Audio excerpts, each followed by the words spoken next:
Welcome once again to Commander by Danon. Today we continue our series with decks led by the new legendary creatures from Lorwyn Eclipsed.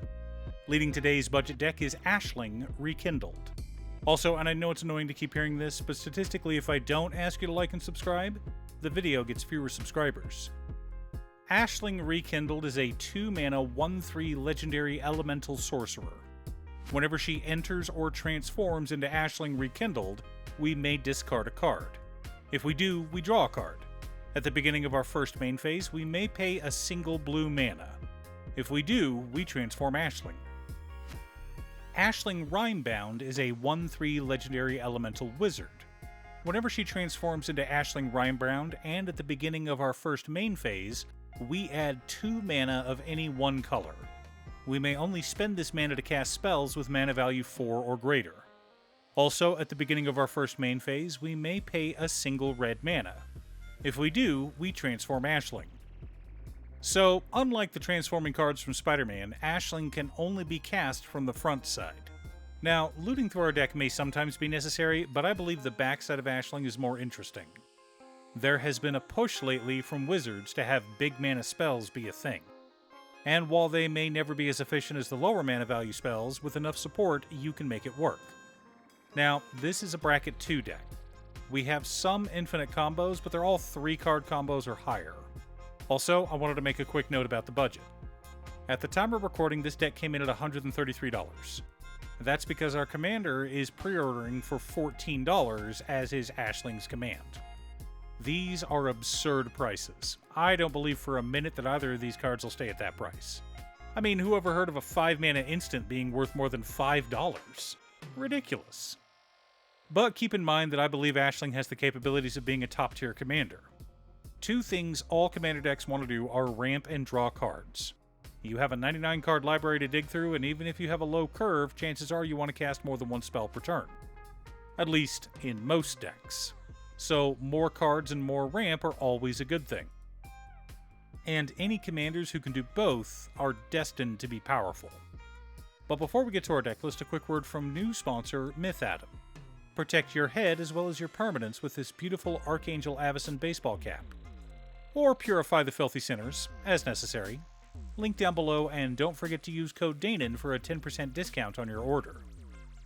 In order to build a functional commander deck, you need lots of different pieces, which is why I try to rely on my handy-dandy checklist. 50 mana sources, usually split between 37 lands and 13 pieces of ramp, 10 pieces of card advantage, 8 to 10 pieces of spot removal, 2 to 3 board wipes, 2 pieces of graveyard hate, and 1 sudden I win card. Oh, one more quick announcement before we get started. I'm streaming on Gaming with Danon as well as Twitch. Sometimes I'm building commander decks, other times I'm playing Final Fantasy XIV, but you're always welcome to pop in and talk about Commander. Honestly, about half my streams are talking about manga, anime, or Commander. Our land base consists of Command Tower, Exotic Orchard, Sulphur Falls, Volatile Fjord, Molten Tributary, Ferris Lake, Cascade Bluffs, Shivan Reef, Riverglide Pathway, Frostboil Snarl, Temple of Epiphany, Silver Bluff Bridge, Is It Guildgate, Is It Boilerworks, Prismari Campus, Swiftwater Cliffs, Scavenger Grounds, Myriad Landscape, Evolving Wilds, Terramorphic Expanse, 8 Islands, and 8 Mountains. Yes, I know that's a lot of tap lands. We're a bracket 2 deck, so it's fine. For mana ramp, we've got Stormkiln Artist, Mana Geyser, Pyromancer's Goggles, Goblin Electromancer, Soul Ring, Arcane Signet, Talisman of Creativity, Is It Signet, Mind Stone, Felwar Stone, Sky Diamond, Fire Diamond, Thought Vessel, Decanter of Endless Water, Gilded Lotus, Thrawn Dynamo, Worn Power Stone, Solemn Simulacrum, and Wayfarer's Bauble. We have a very high curve, so I wanted a lot of mana rocks in the deck. For card advantage, we've got Ashling's Command, Archmage Emeritus, Teferi's Ageless Insight, Unexpected Assistance, Unexpected Windfall, Big Score, Pirate's Pillage, Deep Analysis, Thrix the Sudden Storm, Sunbird's Invocation, Mizzix's Mastery, Archmage of Runes, Factor Fiction, Pull from Tomorrow, Blue Sun Zenith, Drown in Dreams, Stroke of Genius, and Frantic Search. Not a lot of cantrips, but as I said earlier, this deck is focused on big spells. Our interaction and spot removal package consists of Chaos Warp, Pongify, Abrade, Negate, Cleansing Wildfire, Counterspell, Invert Polarity, Prismari Command, Commit Memory, Narset's Reversal, Comet Storm, and Electrodominance. Again, wanted big spells, but we have a few pieces of counter magic to keep our opponents from comboing off. For board wipes, we've got Curse of the Swine and Starstorm, flexible and powerful. The core of our deck consists of Rowlstorm Conduit, Expansion Explosion, Increasing Vengeance, Fury Storm, Reiterate, Teach by Example, Crackle with Power, Jaya's Immolating Inferno, Storm King's Thunder, and Mass Manipulation. Thought it would be fun to win the game with Mass Manipulation. Supporting our plan, we've also got Thousand Year Storm and Swarm Intelligence. 2 enchantments that put in the work.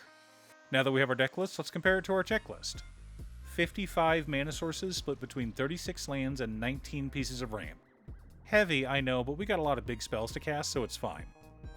18 pieces of card advantage, 12 pieces of interaction, 2 board wipes, 2 pieces of graveyard hate in Scavenger Grounds and Commit Memory, 1 Sudden I Win card in Rowlstorm Conduit.